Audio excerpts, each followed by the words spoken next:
안녕하세요. 화학재난 김 사장입니다. 오늘은 전세 월세 계약할 때 기본적으로 알아야 될 사항에 대해서 정리해 봤습니다. 정리한 거 보러 가시기 전에 구독!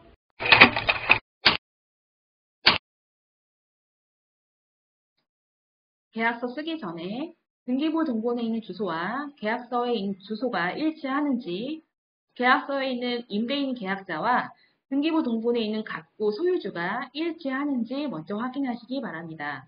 그리고 등기부 등본 1호에 보시면 채권 최고액이 나오는데 보통 대출 받은 금액의 120% 정도 설정이 돼요. 채권 최고액을 파악한 후에 채권 최고액 플러스 보증금이 이 해당 세대의 매매가의 70%가 넘지 않아야 안전합니다. 예를 들어서 채권 최고액이 2억이 걸려있고 보증금이 1억이다. 요거 합이 3억이죠. 근데 그 집값은 4억이다. 그러면 이 4억에 대한 70%가 2억 8천입니다. 그러면 결국 채권 최고액 플러스 보증금이 이 집값의 70%가 넘어가기 때문에 계약을 안 하는 게 안전합니다. 간단히 설명해 드렸고요. 세 번째, 분쟁 방지를 위해서 서로의 신분증 사본을 가지고 있는 것도 좋습니다. 이제 계약하면서 많이 궁금해하시는 사항들을 모아봤습니다.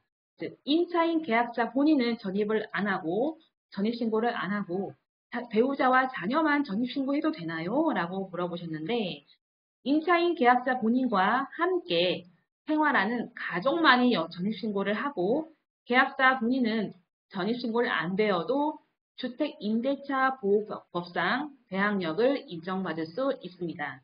그럼 대항력이 무엇일까? 대항력이란 임대차 계약 내용을 주장할 수 있는 힘, 즉 임대차 계약을 주장할 수 있는 힘으로 주택을 인도받고 전입신고한 날의 다음 날 오전 0시부터 효력이 발생합니다. 즉 1월 2일 날 전입신고를 했다면 이사하고 전입신고를 했다면 1월 3일 날 오전 0시부터 효력이 발생합니다.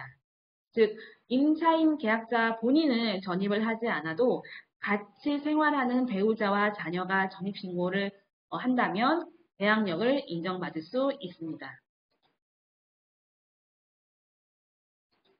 계약 기간 만료 후에 집주인이 새로운 세입자가 들어오면 보증금을 돌려준다고 하는데 믿고 이사 가도 되나요? 라고 했는데 임대차 계약은 만료가 되었고 집주인이 새로운 세입자를 구하지 못하고 있어요. 근데 원래 있던 임차인은 이사를 가야 되는 상황. 그러면은 집주인이 새로운 세입자하고 계약을 해서 보증금이 들어오면 그 보증금을 그때 돌려준다고 하는데 믿고 이사 가도 되나요? 결론은 안 됩니다. 이사를 가게 되면 대항력과 우선 변제권이 상실이 됩니다. 즉 임대차 계약 내용을 주장할 수가 없습니다. 만약에 정말 이사를 가야 된다고 하시면 전입신고는 임차한 그 집에 그대로 남겨놔야 합니다. 예를 들어서 먼저 이사를 가게 되면 전입신고는 그대로 냅두고 짐을 다 빼지 않고 일부 남겨놓은 상태에서 이사를 가시면 됩니다.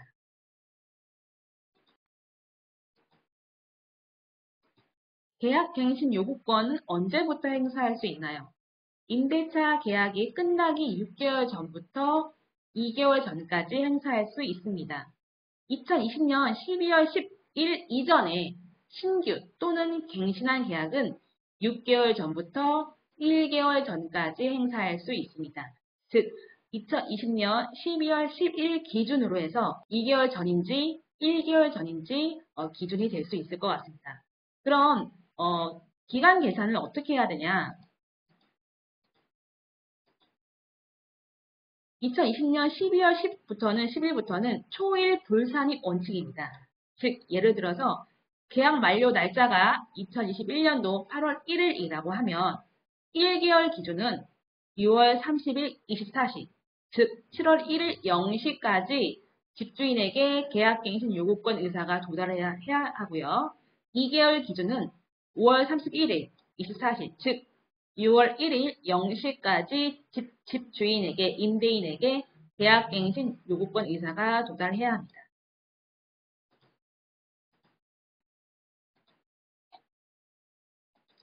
계약갱신 요구권으로 계약을 새로 하게 되면, 계약을 갱신하게 되면 보통 보증금이 좀 올라가게 됩니다. 근데 그 보증금이 5% 이내의 합의로 정해져 있고요. 어쨌든 5% 이내든 증액이 된다고 하면 새로운 계약서를 써야 하나요? 라고 했는데 맞습니다. 증액된 만큼 임대차 계약서를 작성해서 확정 일자를 받아주셔야 합니다. 증액된 만큼이요. 혹시 감액되거나 똑같다고 하면 굳이 새로운 계약서를 쓰지 않아도 됩니다. 계약갱신 요구권으로 계약이 갱신된 거라고 하면 계약서 특약에는 꼭 계약갱신 요구권으로 작성한 계약임을 명시해야 합니다. 이게 재계약인지 새로운 계약인지 계약갱신 요구권으로 작성한 계약인지 꼭 명시를 해야 합니다.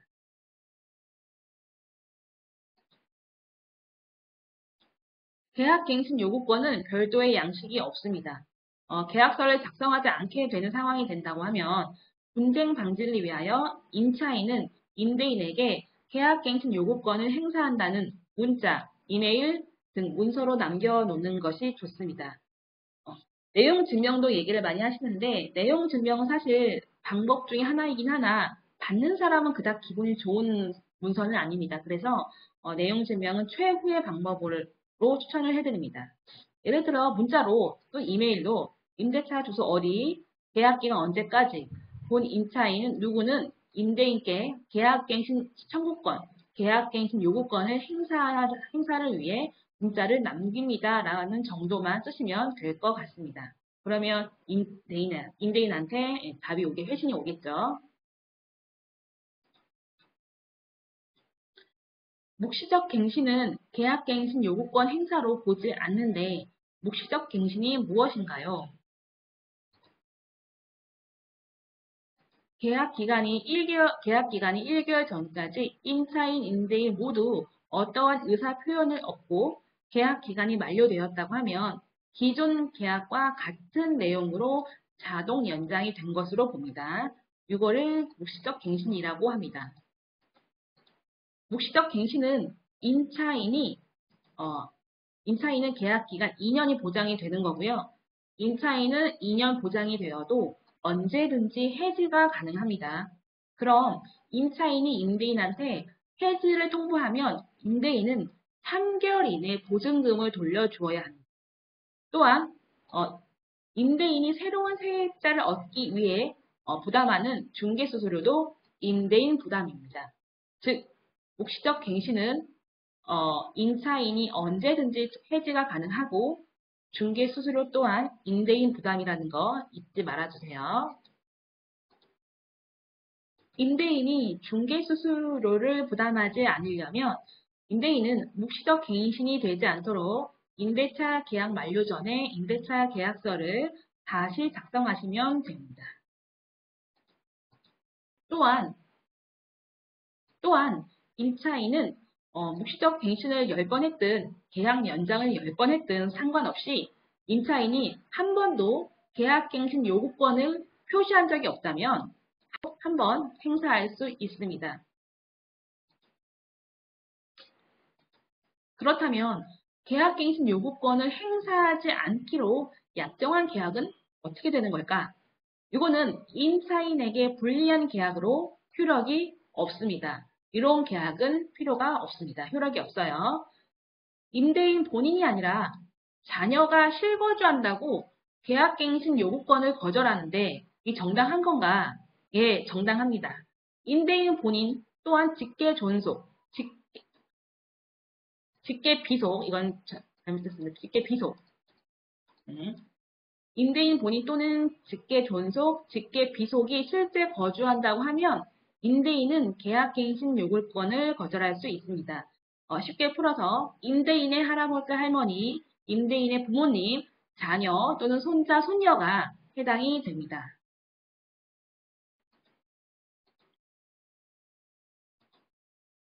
그러면 임대차 기간이, 이거 묵시적 갱신이 아니에요. 임대차 기간이 만료 전에 이사를 가야 한다면 가장 핫한 이슈, 중개수수료는 누가 내야 될까? 임차인이 중개수수료 부담의 법적인 의무는 없습니다. 즉, 임차인이 무조건 수수료 부담해야 된다? 그런 건 없습니다. 그러나 시장에서, 부동산 시장에서는 임차인이 많이 내기도 하는데, 이유가 임대차 기간 중에 계약 해지를 하려면 당사자, 임차인, 임대인이 합의를 해야 됩니다. 근데 만약에 합의가 안 되면 임차인이 이사 갈 때 보증금 반환에 문제가 생깁니다. 임대차 기간 만료 전에 나가려고 하는데 임차인이 임대인과 합의가 안 되면 이사하는 날 보증금을 받을 수 없죠. 그러면 임대인은 계약 기간 종료일까지 보증금을 돌려줄 의무는 없습니다. 그러면 임차인이 임대차 기간 만료 전에 나가면 보증금을 못 받고 나갈 수가 있는 상황이 생깁니다. 이러면 안 되죠. 그래서 임대인과 원만한 협의를 위해서 임차인이 중개수수료를 부담하는 게 관행이 됐습니다.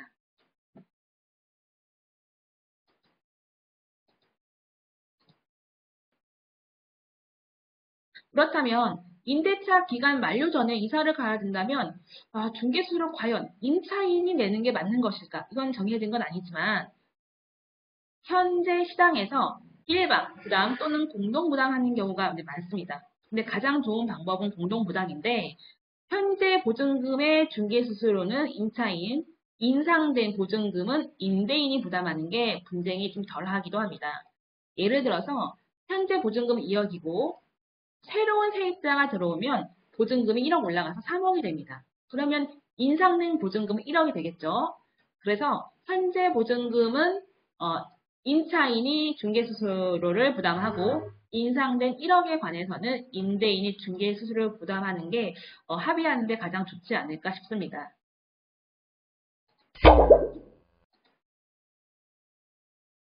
계약 기간이 얼마 남지 않았다면 예를 들어서 계약 기간이 1개월에서 3개월 이내로 남았다면 임대인이 중개수수료 부담하는 게 맞습니다. 이거는 판례에도 그렇게 나와 있고 3개월이면 거의 계약 기간이 90% 이상 지났다고 보기 때문에 임대차 기간 만료 전에 즉 계약 만료 전에 나간다고 해도 3개월 이내 남았다고 하면 거의 계약 기간 채우고 나가는 거기 때문에 그럴 때는 보통 임대인이 중개수수료를 부담을 합니다. 여기까지 정리했고요. 부족한 내용이지만 다음 시간에도 더 알찬 내용, 더 발전된 모습으로 찾아가겠습니다.